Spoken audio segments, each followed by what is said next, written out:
Pues muy buenos días. Agradecemos el día de hoy su presencia y antes de iniciar esta sesión quiero ofrecerles una disculpa porque la semana pasada pues el ponente nos canceló. A última hora ya no pudimos, ahora sí que encontrar a alguien que pudiera participar en el seminario para que no quedara libre esa sesión. Pero bueno, el día de hoy tenemos al maestro Octavio Enríquez Olvera. Él estudió Comercio Internacional de Productos Agropecuarios en la Universidad Autónoma de Chapingo. Es maestro en Ciencia y Tecnología de la Agricultura, Alimentación y Medio Ambiente. Y esta maestría la estudió en el Instituto Agro de Montpellier, Francia. Actualmente es auxiliar de planeación en los laboratorios Gisena Labs. Para nosotros es un gran orgullo que él esté presentando el día de hoy porque él ha sido uno de los alumnos que nos ha seguido por mucho tiempo. Tuvo ¿cómo se llama? Un receso en el seminario, pero hoy nuevamente se ha integrado y hoy nos presenta lo que él está trabajando. Pues bienvenido, maestro, y le doy la palabra. Muchas gracias, hola a todos. Bueno, primero que nada les invito a que esto sea un conversatorio. En cualquier momento que ustedes vean algo relevante, interesante o alguna duda, pues no duden en interrumpirme y participar, ¿verdad? No tendré la mano, bueno, no estaré viendo si levantan la mano, si tienen alguna reacción, pero yo creo que por ahí pueden conectar su micrófono, ¿vale? Bueno, entonces el tema que nos vamos a concentrar el día de hoy es un poquito el tema de los sistemas alimentarios y la sostenibilidad. Y se preguntarán, pues, ¿qué tiene que ver este tema con la gentrificación que hemos venido platicando en varias sesiones ya de este semestre? Y pues bueno, la conclusión o la relación con la gentrificación vendrá al final. Así que pues inicio comentándoles que una de las actividades que realizamos aquí en el laboratorio, en el área de planeación, es encontrar aquellos puntos de quiebre o necesidades muy puntuales en temas de análisis de laboratorio. Dado que estamos en el sector agroalimentario, nos atañe toda la producción de alimentos, desde salud del suelo hasta eh, lo que es la inocuidad en el consumo alimentario. Pero también estamos preocupados por las nuevas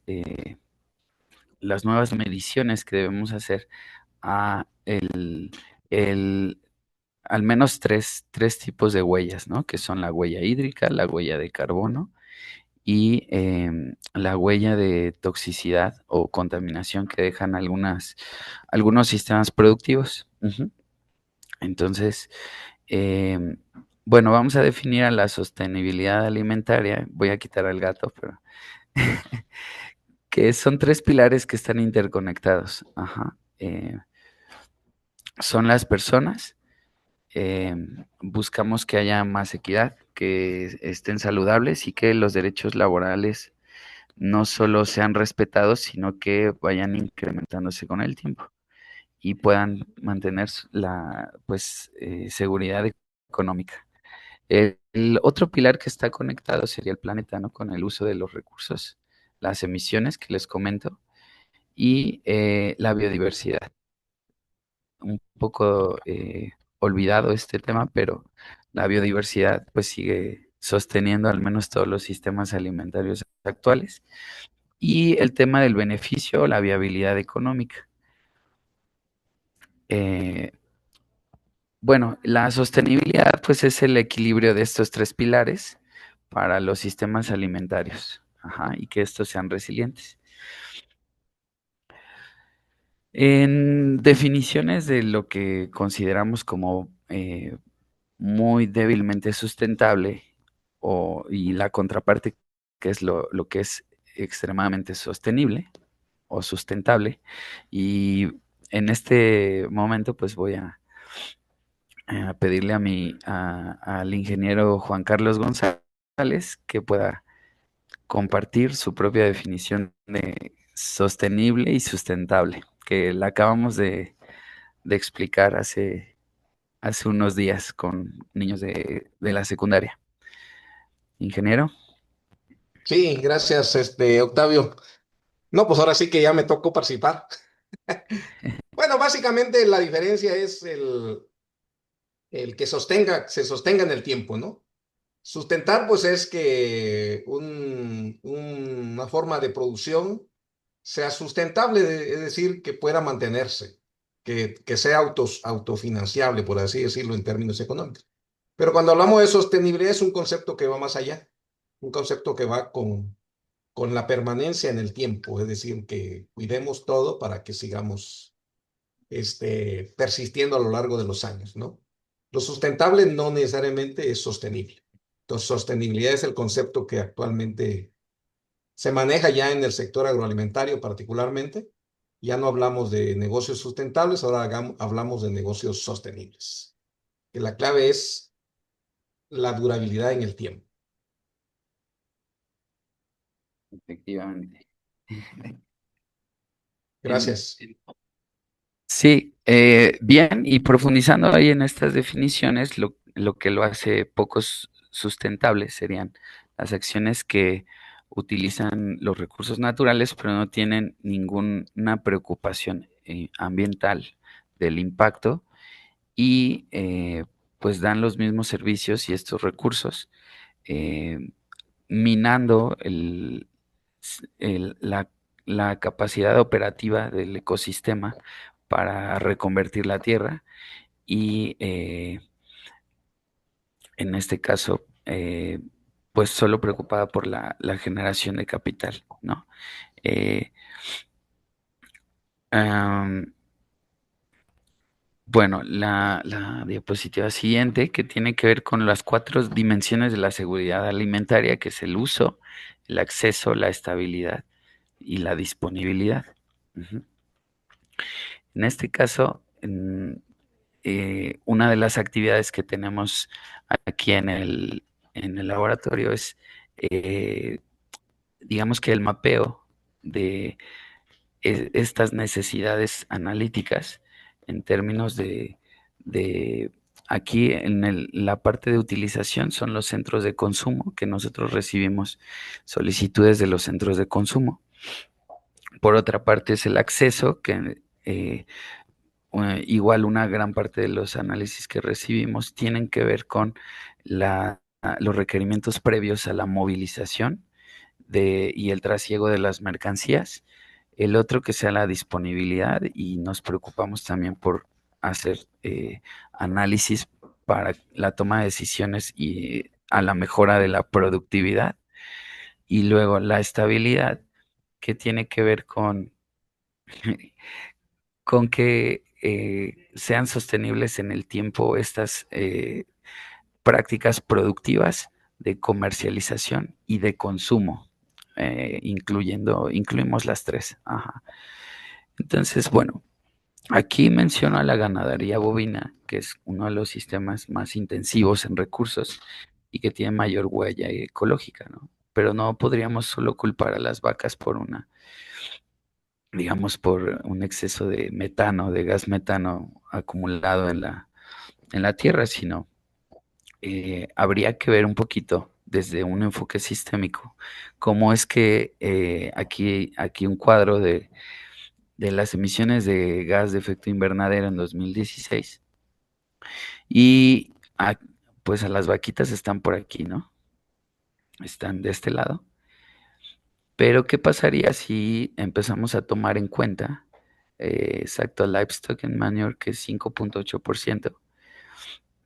Si empezamos a tomar en cuenta a este sector no como un sector interconectado que necesita al menos este servicio también de transporte, de electricidad y de combustión de energía, ¿no? Eh, por ejemplo, para nosotros poder producir soya, eh, estamos, digamos que, minando de alguna forma. Y les voy a compartir aquí un mapa de la percepción de la pérdida de fertilidad de suelos para agricultores, con datos de la encuesta del 2022. Y entonces hay zonas que han sido fuertemente tocadas por la deforestación, eh, privilegiando la producción de soya, ¿no? Entonces vamos a ver que muchos de los espacios, de los territorios, han sido, eh, aquí lo voy a bajar un poquito.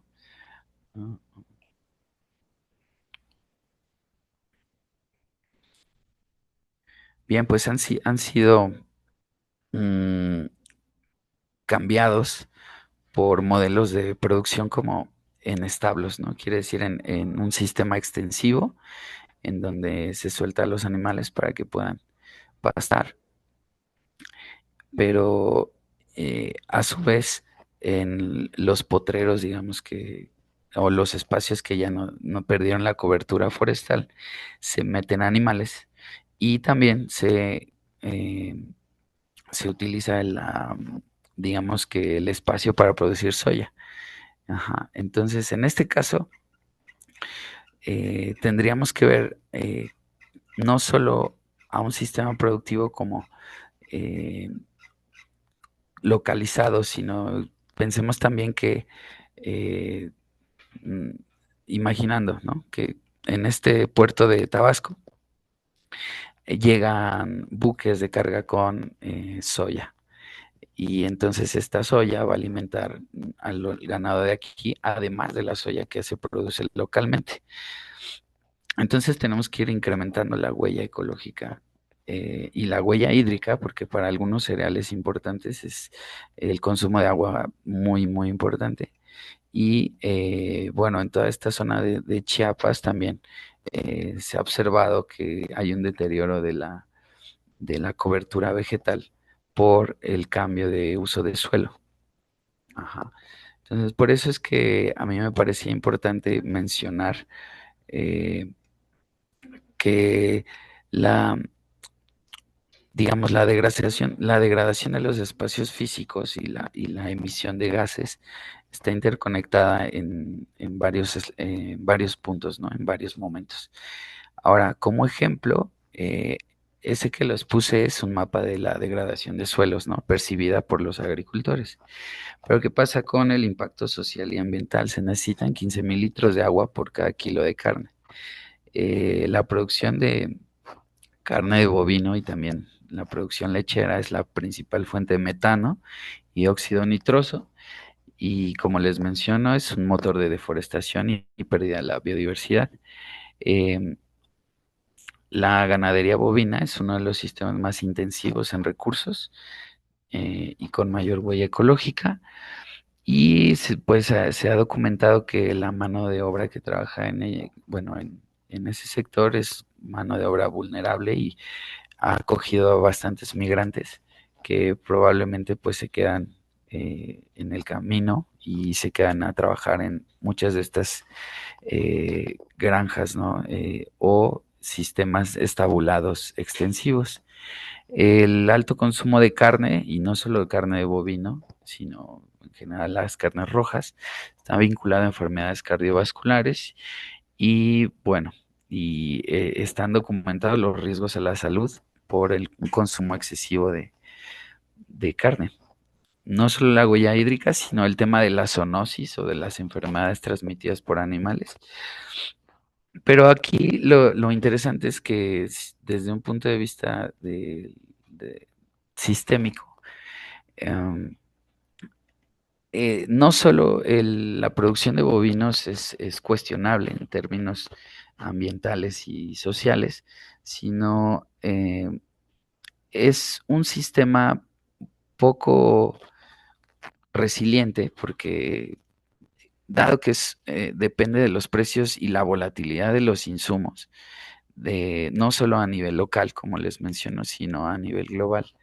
El mercado de granos es muy volátil y la mayoría de los productores de mediana o pequeña escala están desprotegidos de estos sistemas de aseguramiento, entonces los hace muy dependientes. Luego, la rentabilidad económica a costa de altos impactos socioambientales y eh, los sistemas intensivos son vulnerables a la volatilidad de estos granos, ¿no? Del mercado de granos.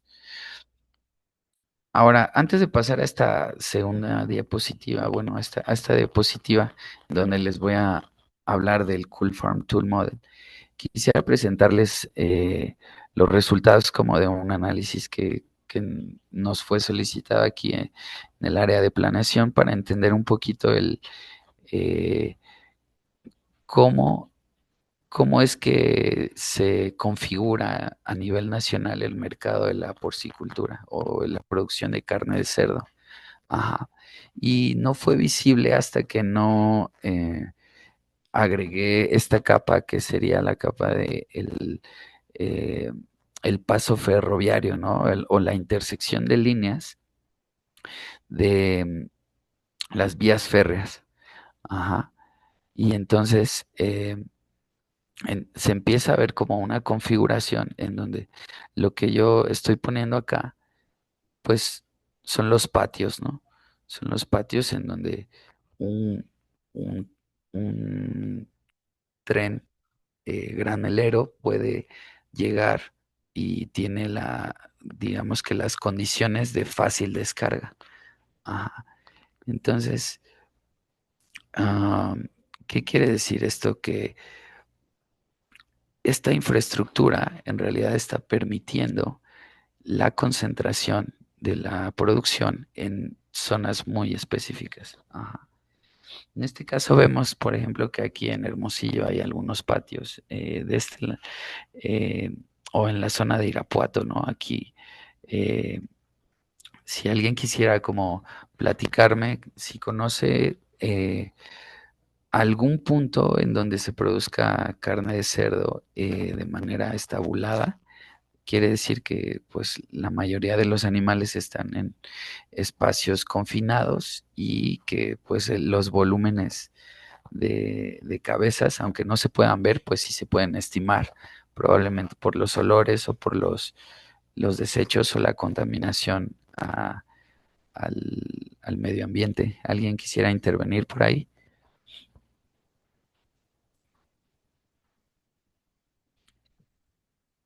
¿No?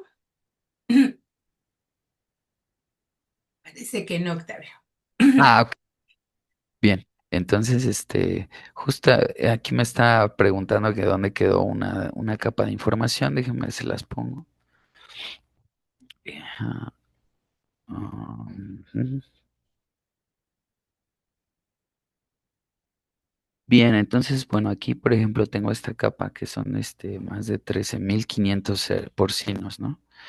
Eh, 13.500, bueno, esta. Entonces aquí ahora ya empezamos a visualizar dónde quedaron estos, eh, digámoslo así, estos nodos de producción porcícola. A ver, un segundo, un segundo.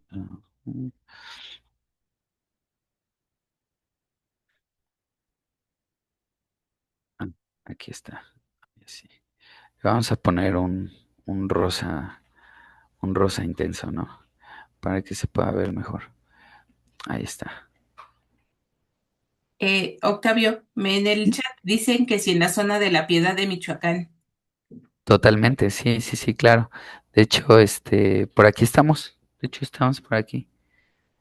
Entonces sale toda esta zona en donde hay al menos por municipio más de 145.187 cerdos. Ajá. Y estas líneas pues son las líneas de las vías férreas, ¿no? Entonces por aquí tenemos Irapuato, tenemos Pénjamo, La Piedad, Michoacán, sí, está por aquí atrás creo. Creo que es aquí, ¿no? Uruapan.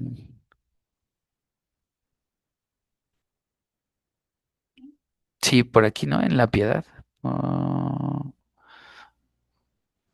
hoy no recuerdo, estoy un poco perdido, pero sí, miren, de este lado. eh, Pénjamo, Abasolo. Aquí solo me están marcando los municipios donde hay arriba de 145,187, que obviamente hay municipios que tienen menos, ¿no? Pero básicamente aquí me deja ver ese patrón en donde excesivamente en esta zona están. Ajá.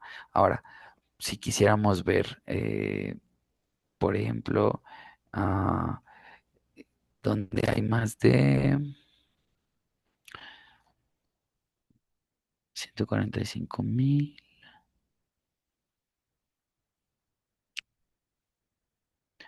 Por ejemplo, más de 44,000 cerdos con registro, ¿no? Igual, ¿dónde están ubicados? Entonces, vamos observando que algunos de ellos se ubican pegaditos a las vías férreas. Ajá. Y hay zonas, por ejemplo, aquí en Puebla, eh, en, me parece que es el Valle de Tehuacán, sí, sí, sí, Tehuacán y Cuitláhuac. Esta es la zona donde precisamente alguien escuchó del problema de cierre de carreteras en Tehuacán porque se opusieron a una granja porcícola.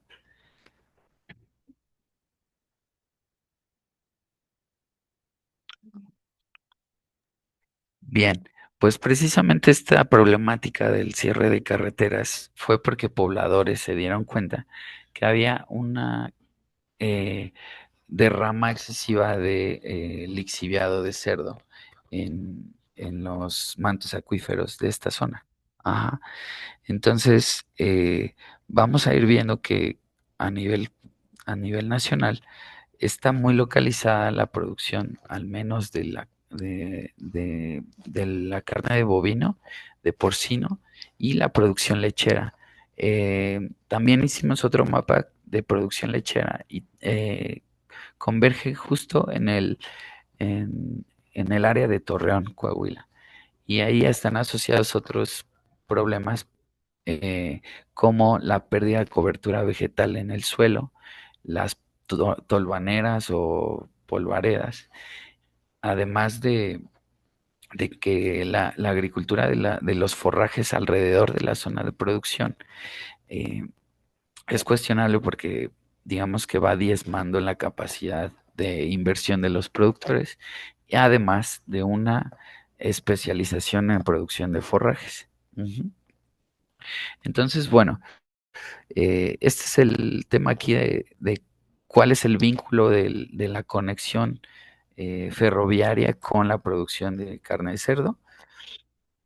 Al igual, carne de bovino tiene otros temas. Aquí les voy a presentar. ah, bueno, aquí no está, pero bueno, aquí hay algunos mapas.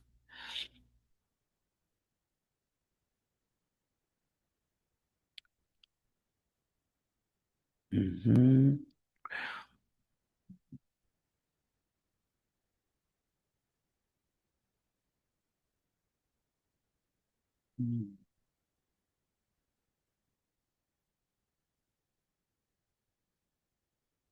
Sí, por ejemplo,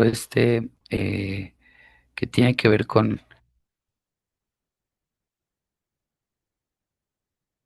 un análisis multifactorial para explicar un poco la pérdida de fertilidad de los suelos. Y vemos que hay zonas como muy expuestas, no por, no por cuestiones de voluntad, sino justamente aquí no sé, por ejemplo, en esta zona de Oaxaca hemos estado observando que ah, hay,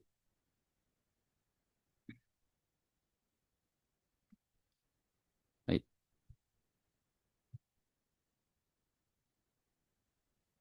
precisamente en los que ven con negro son los municipios que tienen reportado, al menos las personas encuestas tienen reportado más allá de un 80% de la pérdida de fertilidad de suelos.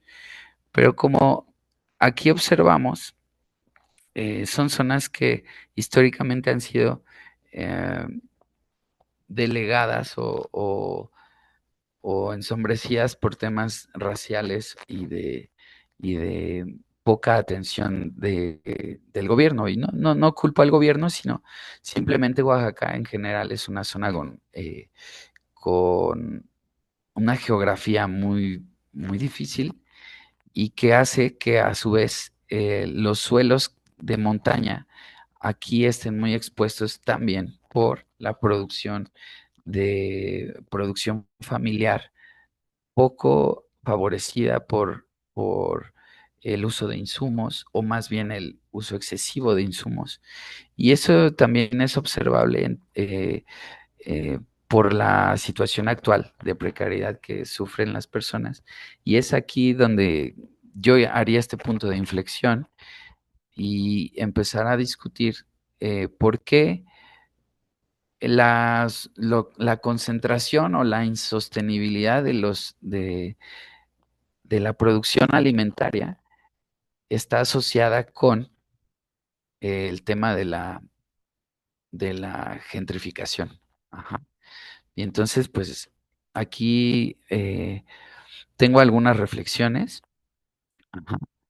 Si pudiéramos comparar, por ejemplo, la producción de arroz con la producción de bovino o la producción de trigo, pues cada uno tiene su huella hídrica, tiene su huella de carbono, tiene sus emisiones a la atmósfera y tiene también como controversias a nivel comercial, ¿no? ¿Qué parte de la producción se exporta? ¿Qué parte de la producción se consume localmente? Ajá. Por ejemplo, en el tema del trigo, el mercado, aunque sea más grueso, es propenso a crisis, ¿no? Por políticas disruptivas.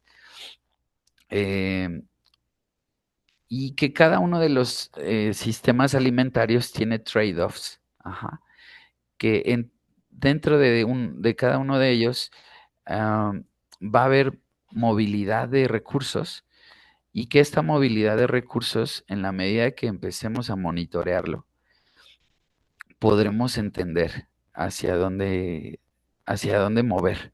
Ajá.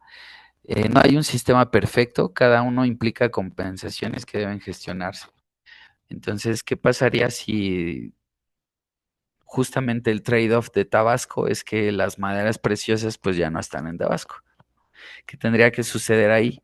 Bueno, una de estas políticas fue el tema de Sembrando Vida, ¿no? Pero Sembrando Vida se enfocó a los frutales cuando se supone que en Tabasco eh, digamos que la vegetación nativa eran maderas preciosas, ¿no? Entonces, pues es entender esos trade-offs para poder proponer mejoras a la resiliencia de estos sistemas. Ajá. Ahora, eh, el control de capital en algunas cadenas alimentarias eh, provoca disrupciones en la distribución. Ajá.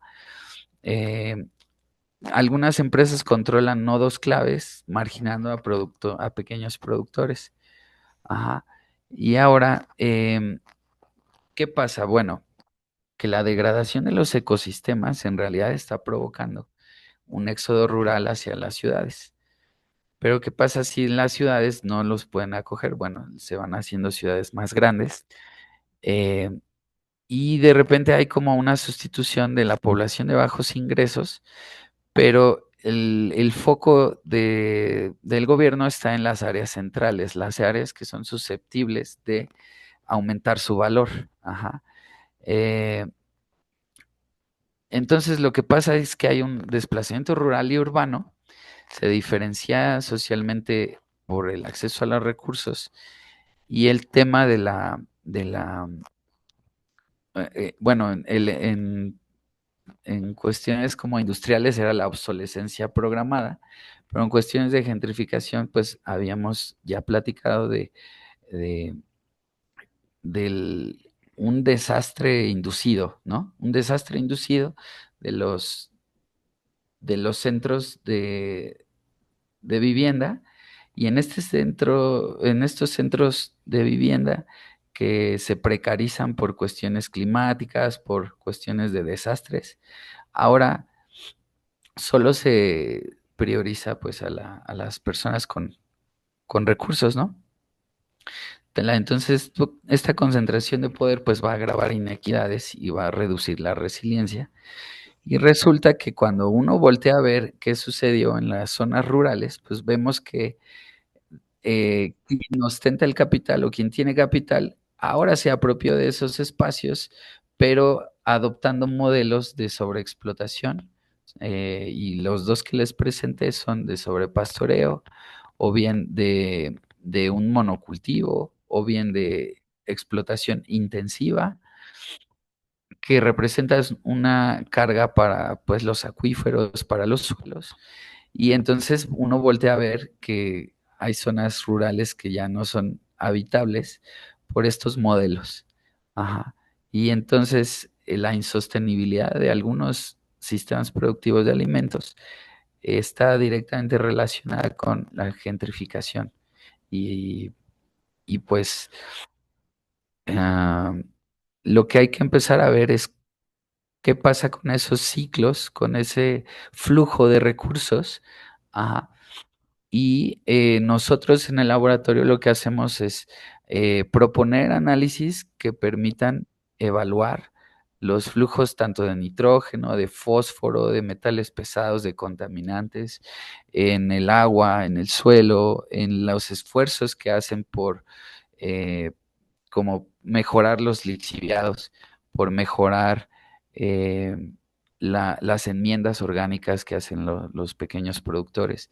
Y es por mejorar estos flujos de recursos, eh, tratando de revertir un poco ese proceso. Y bueno, no, nosotros no, pero es identificar estos esfuerzos que sí tratan de revalorizar las zonas rurales, proponiendo otros modelos mucho más sostenibles de producción. Ajá. Entonces, si queremos entender la gentrificación, también empecemos a entender las causas del éxodo rural, ¿no? Y que muchos de ellos en los países latinoamericanos eh, han sido forzados por degradación ambiental y por políticas desfavorables, contrarias a pues, la seguridad de las personas. Ajá. Eh, y bueno, algunos sistemas como por ahí existe el sistema de maíz intercalado con árboles frutales que mejoran la productividad de la conservación. Y bueno, regreso un poquito aquí a mi diapositiva. La voy a dejar así. ¿A qué se refiere el Cool Farm Tool Model? Que sería un modelo que permite entender estos flujos. Y una entrada de datos sería los datos que nos dan los productores. Ajá. Estos datos que dan los productores pueden ser resultados de análisis de laboratorio, o eh, hay acercamientos de nodos de vigilancia meteorológica y de algunos parámetros de cultivos que dan lugar a este Cool Farm Tool Model. Permite realizar simulaciones de lo que va sucediendo en cuestiones de emisión de metano, de la gestión de estas enmiendas orgánicas, temas de elecciones de alimentación, porque a veces la gente se ve en tal necesidad que dice, pues o come mi vaca o como yo. Ojalá algún día no tengamos que elegir eso, pero a veces eligen que coma la vaca. ¿Por qué? Porque la vaca al final va a regresar esos recursos de otra forma al suelo. O también es importante modelar el uso de la energía, cómo se capta, cómo se procesa y cómo se transporta eh, a través del suelo, ¿no? Nosotros también es importante que veamos hacia soluciones que mejoren la capacidad del suelo, no solo de retener carbono, sino de transformar estos residuos. Y bueno, ya los cálculos resultantes de esta data permiten entender las decisiones, los flujos eh, de recursos a nivel de agricultura, y el enfoque sistémico lo que permite es escalar las soluciones in situ a escalas locales y a escalas regionales. Ajá. Y de esta manera, pues proponer recomendaciones para reducir los impactos. Ajá. Y bueno, ¿qué es lo que buscamos? Que las políticas cada vez estén más integradas entre actores, que sean multinivel y que las intervenciones que se hagan en los sistemas productivos sean con base en los diagnósticos. Ajá. La gobernanza efectiva pues requiere abordar simultáneamente los tres aspectos que les comenté, que ahorita los voy a mencionar de nuevo, eh, que son personas, profits o rentabilidad y ¿cuál me falta? Y el planeta, ¿vale? Em, bueno, no voy a entrar en detalle de cómo hacer más sostenible la producción de carne de bovino, ni la de porcino, pero lo que sí es importante es,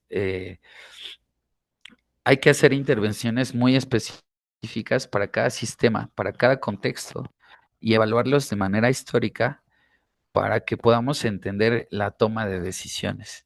Entonces, esta toma de decisiones que justo parecería completamente estocástica, pues en realidad siempre va a responder a una lógica de persona y de la satisfacción de sus necesidades.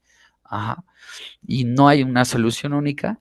Cada sistema alimentario tiene sus trade-offs a nivel de granja y a nivel también nacional, regional, y como ya les pude aquí compartir, están entrelazados eh, varias capas de información que uno pensaría que no están relacionadas, pero al final de cuentas sí lo están.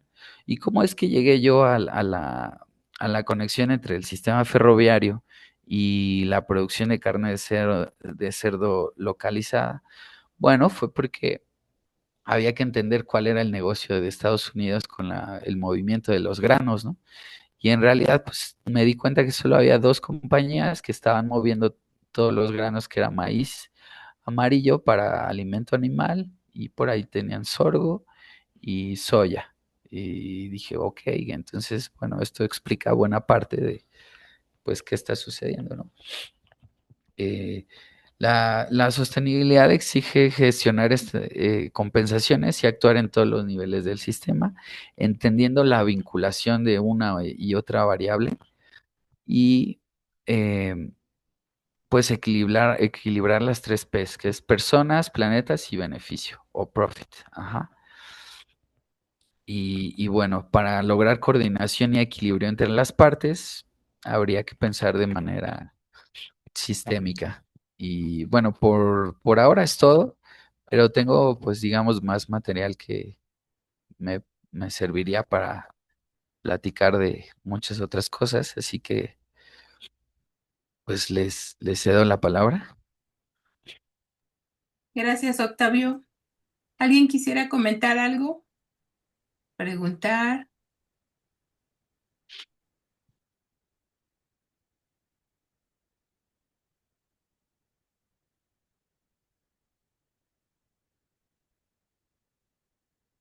¿Nadie?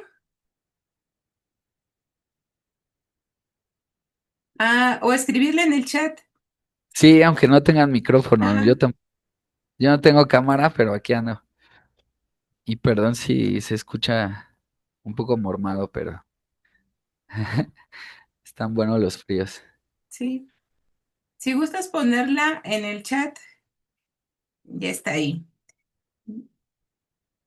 ¿Quieres que te la lea, Octavio, o tú la lees directamente? Ah, ya sí, perfecto, ya la puedo leer ahí. Ujú. ¿Cómo relaciono variables ambientales métricas con sociales?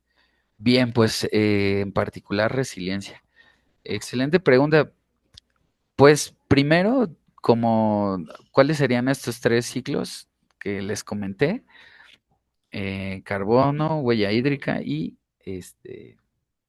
degradación ambiental o contaminación. Entonces, primero habría que entender qué es lo que quieres observar, ¿no? Porque primero hay que partir de un caso muy particular. Ejemplo, si yo quisiera medir digamos, el grado de contaminación de mi alimento o del alimento que le doy a mis vacas y cuál es el grado de contaminación, yo no lo voy a medir en la carne, lo mediría también en las excretas, lo mediría también en el suelo y la presencia de este metal en los cuerpos de agua. Ajá. Entonces, pues piensa que todo está relacionado. Te invito justo a hacer un diagrama de qué pasa con esos movimientos o esos flujos de energía. Y yo creo que hasta nosotros mismos siempre es un buen ejercicio. Pues, ¿qué pasa cuando me como unas carnitas? ¿Qué sigue, no? ¿Qué sigue después de las carnitas?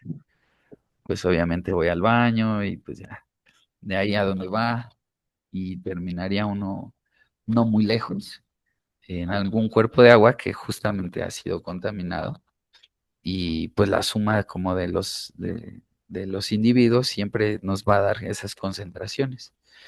Eh, en particular la resiliencia. Bueno, resiliencia tendrías que ser mediciones históricas, es decir, si vas a muestrear hoy, pues esperas que vas a muestrear en 6 meses y luego en un año, ¿no?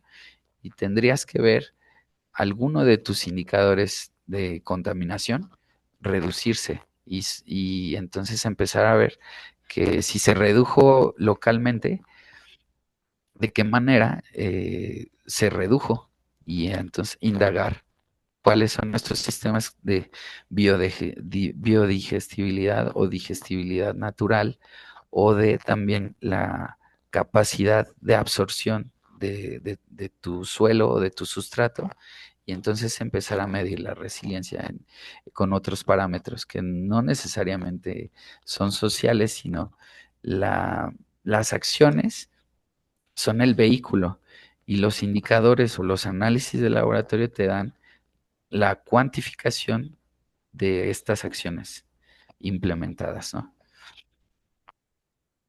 Ujú. Gracias, Octavio. No sé si quedó satisfecho con la respuesta, pero tenemos Y aquí. ¿Sí? Sí, podría hacer algunos comentarios también al respecto. claro que sí. Hoy en el sector agropecuario, el concepto que hoy justamente está manejando y lo habrán escuchado con sus siglas, las ASG, que básicamente son ambientales, sociales y gobernanza. Es decir, ya no solo es el ver el tema ambiental, sino también hay que relacionarlo con el tema social. Es decir, cómo las acciones ambientales tienen que tener un impacto social, es decir, cómo aprovechamos los recursos, cómo lo que es un problema ambiental puede convertirse en una solución desde el punto de vista social, es decir, los residuos, cómo los puedo transformar en compostas en donde yo puedo vender, ¿no? Y puedo generar una riqueza social, cómo puedo hacer granjas sostenibles en donde yo siembro el maíz, crío mis animales, genero el carbono, genero los fertilizantes que necesitan mis plantas, genero un valor, es decir, vendo mi producción y entonces yo genero un recurso y socialmente una comunidad empieza a crecer. Es decir, cómo la protección del ambiente tiene que reflejarse en aspectos sociales, mejora de la sociedad. Y eso obviamente va a dar resiliencia a un negocio.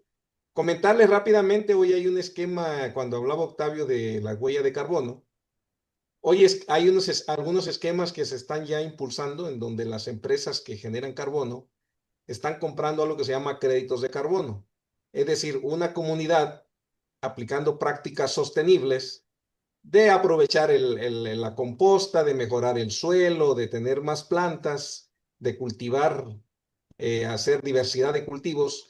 Ellos pueden atrapar carbono y eso hoy se mide y ellos generan algo que se llama crédito de carbono, que lo puede comprar una empresa que genera carbono para compensar lo que ellos están liberando al ambiente. Entonces ahí genera una riqueza.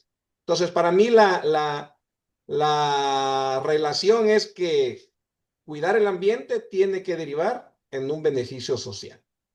Y cuando hablamos de la gobernanza, que es el otro elemento, es cómo nos coordinamos, cómo nos relacionamos, cómo nos integramos en políticas públicas, en asociaciones como este tipo que les comentaba yo, ¿no? El campesino, el que vive en una comunidad, cómo captura carbono y cómo una empresa que genera carbono le puede comprar esos créditos. Entonces, creo que el tema de resiliencia, de sostenibilidad pasa precisamente por esas relaciones obligadas entre lo ambiental y lo social.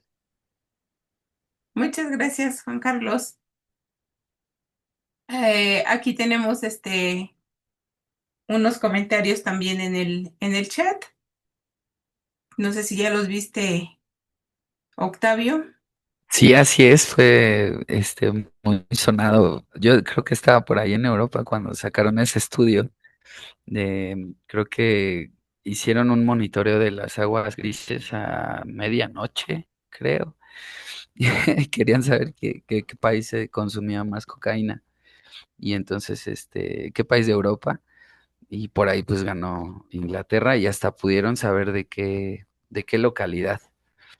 Eh, pero bueno, justamente es pensar fuera de la caja y decir, ok, si quiero monitorear la residualidad de X o Y sustancia, probablemente no me iría por pensar que está en la orina, sino dónde queda la orina, ¿no? Y qué implicaciones tiene que esa sustancia siga ahí en el ambiente y qué modifica en el ecosistema y pues, en los seres que coexisten ahí, ¿no? Ajá. ¿Algún otro comentario? Pregunta.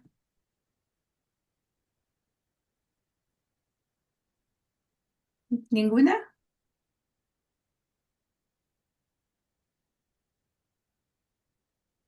Ah, pues creo que ya no.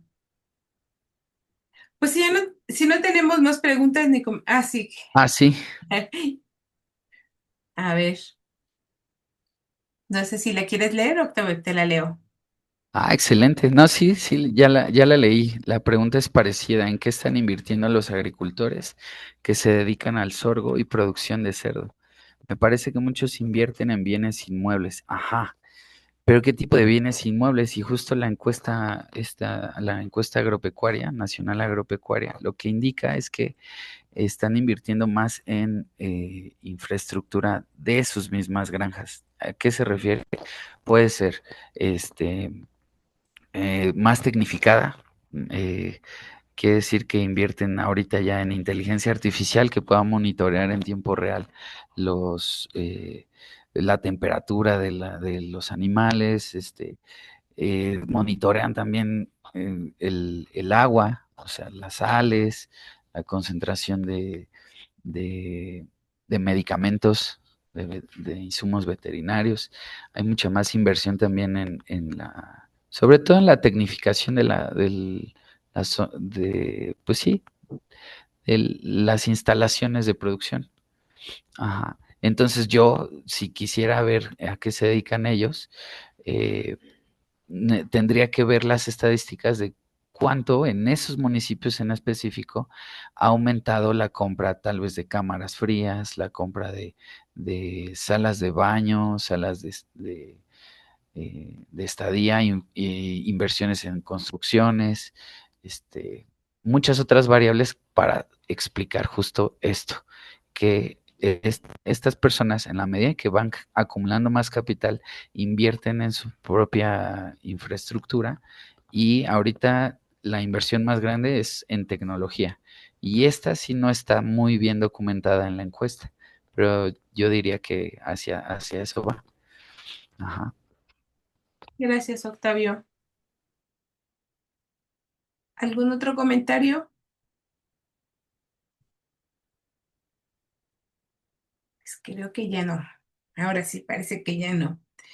Pues si ya no tenemos más comentarios ni preguntas, quiero darle las gracias al maestro Octavio por haber aceptado estar con nosotros. El día de hoy nuestro ponente por causas de fuerza mayor tampoco podía estar, entonces pues le hice la invitación a Octavio y él aceptó. Muchos dirán que no tiene mucha relación con lo de la gentrificación. Él nos hizo, trató de hacer una relación y pues muchas gracias. Gracias, Octavio. No quisimos dejar este día Sí, también así libre, porque pues no es bueno para nuestro seminario tener ahora sí que faltas de sí, gente, sí. ¿no?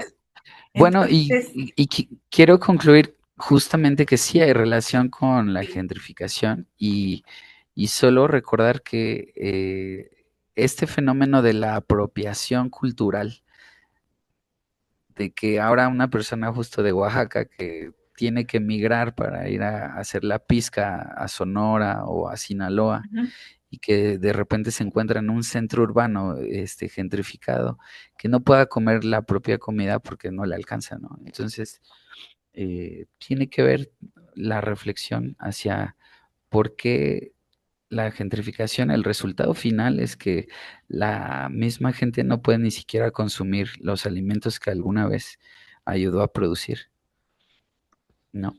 exactamente. Pues muchas gracias, Octavio. La Gracias siguiente a todos. No, a ti.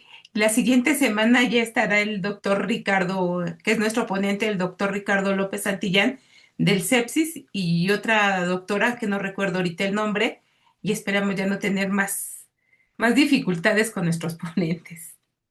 La sesión del día de hoy, bueno, el ponente del día de hoy, trataremos de reagendarlo. No sé si pudiera ser un día que no fuera el martes o lo dejamos hasta el final. Entonces, pues muchas gracias a todas y a todos por estar con nosotros. Gracias, Octavio. Gracias, maestro Juan Carlos. Muchas gracias a todos. Cualquier cosa Vale, con saludos. la maestra Rosita les pasa el contacto. Gracias, gracias, Chao. gracias. Hasta luego, que estén muy bien. Gracias.